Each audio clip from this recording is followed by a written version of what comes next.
be such a day of celebration. We're going to go ahead and get this evening's events underway.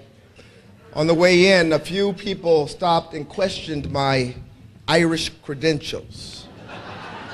I want you to understand and know that I was dubbed an honorary Irishman in Stag's Head Pub, Dublin, Ireland, 1988, okay? I'm gonna take you there. Take you there. My friends, as you all know, I'm living in Tucson, Arizona right now. I have a radio show down. Don't you boo, don't you boo. Okay. I tell you, I never thought that if you would have asked me a year ago where I'd be a year later, that it'd be in the desert. I wrote an article actually for a newspaper down there called The Good and the Bad and the Ugly about living in the desert. But I have to tell you that the show there is going very well. It's a new adventure. The only thing that's not complete is that my family is still here. So I would like for you to keep them, keep me in your prayers. We have a few more months. I have a senior in high school. We want him to be able to finish before we brought him down. And so I make my way back.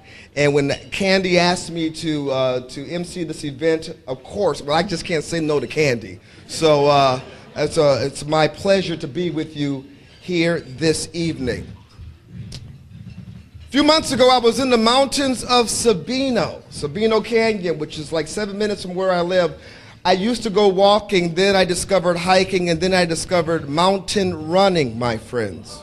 Yes, I am a mountain runner, averaging 30 miles a week before I injured my foot, stress fracture. Yes, too much too soon. Anyway, one day I was on the trails when I heard a baby rattle. And I thought, baby rattle? Oh God, no, rattlesnake. I've had many adventures in the mountains, and I want to talk about one of them right now because I think that it pertains to what's happening here in Wisconsin. I met some friends. I started out on paved roads, but through these friends, I ended up one day at one of the highest peaks in Sabino. And he said, look down, see that little path there? I said, yeah. He goes, that's where you used to walk. That's where you used to walk. In Arizona, I now have a completely different perspective of Wisconsin. I do. When Scott Walker started to make his run for the governorship, he asked me to kind of warm up the crowd, and I used to tell the people of Wisconsin, we will be the harbinger of change for the country. Keep your eyes on Wisconsin. Do you remember that? Wisconsin is the harbinger of change. Little did I know how much that would be true.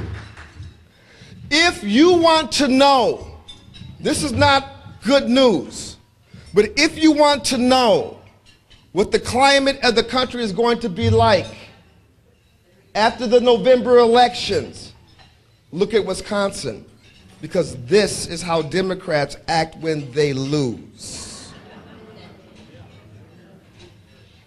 And what's been happening in Wisconsin has been disturbing, it's been frightening, and it's been underreported. But the one thing that I can say is that people are looking at this state, and they're looking at the governor, and they're looking at our Republicans and how they're conducting themselves, and it is making conservatives across the fruited plain proud. Proud.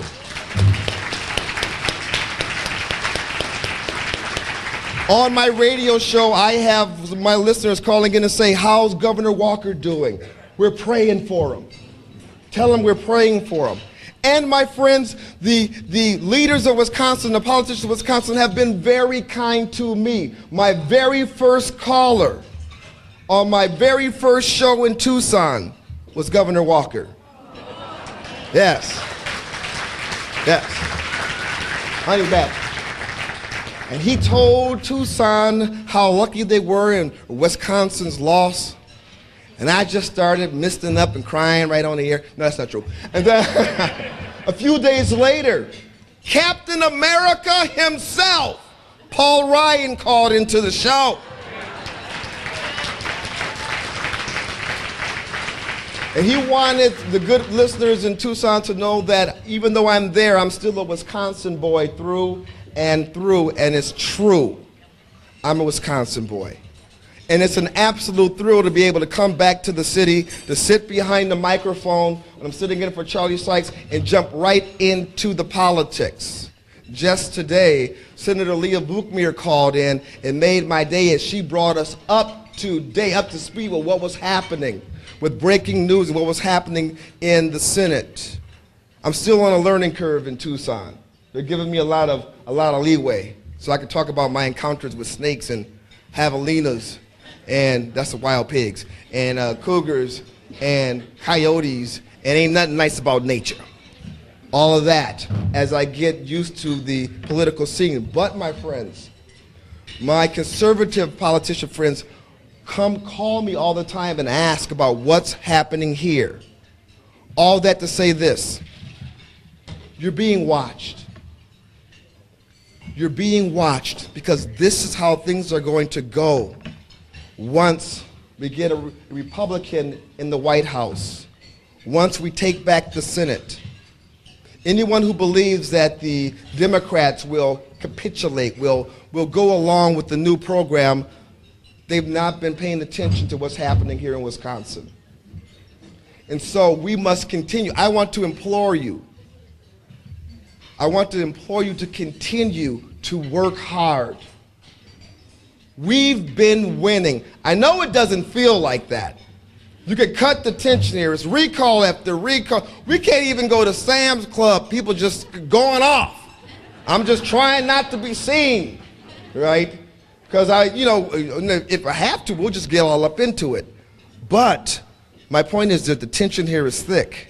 But the reason why it's thick is because we're winning.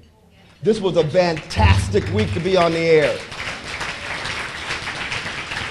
The whole mine issue was a debacle, but it's not in our court.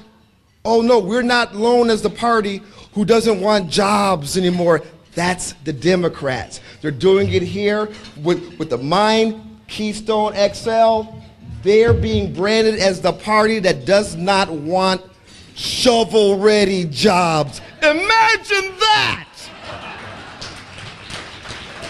In Milwaukee, we had MPS crawling up to Governor Walker asking for a mulligan, a do-over with Act 10.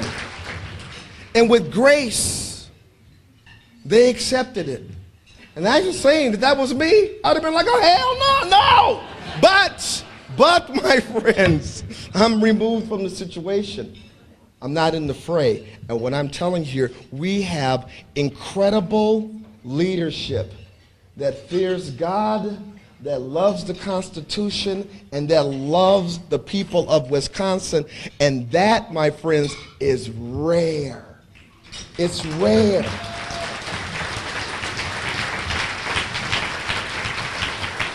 I miss the Green Bay Packers. I miss being around that atmosphere, although I was at that last game, but we're not going to talk about that right now. I miss going out with my smoking hot wife to the restaurants around Milwaukee. I miss that. Thank you very much. I heard at Jackson Grill. Yes, every time I'm in town, I try to get there. But you know what I miss most of all? I miss the fray. I miss being in the fray with you. I feel, part of me feels as though I abandoned you. We got this thing going. The fight, the blows were raining down, and then I left you. I left you. And part of me feels really, really bad about that. But last January, when I walked out of the house expecting the cold blast, but instead got bright blue skies and sunshine, some tears dried up. I'm enjoying our time in Tucson. It's another concern. Well, actually, it's like being in Madison. Tucson is a liberal city, But the thing that we have going for us is we have conversation. As you all know, conversation is the spice of life. So we're able to talk about it. And I'm able to talk about you. And so I want you to, my friends, continue. Please pray for each other. Hold each other up. We're still going to have our family fight to decide who's going to be representing us. But once we decide, it is our responsibility to get behind said candidate and to, for the first time in a long time, make Wisconsin red through and through.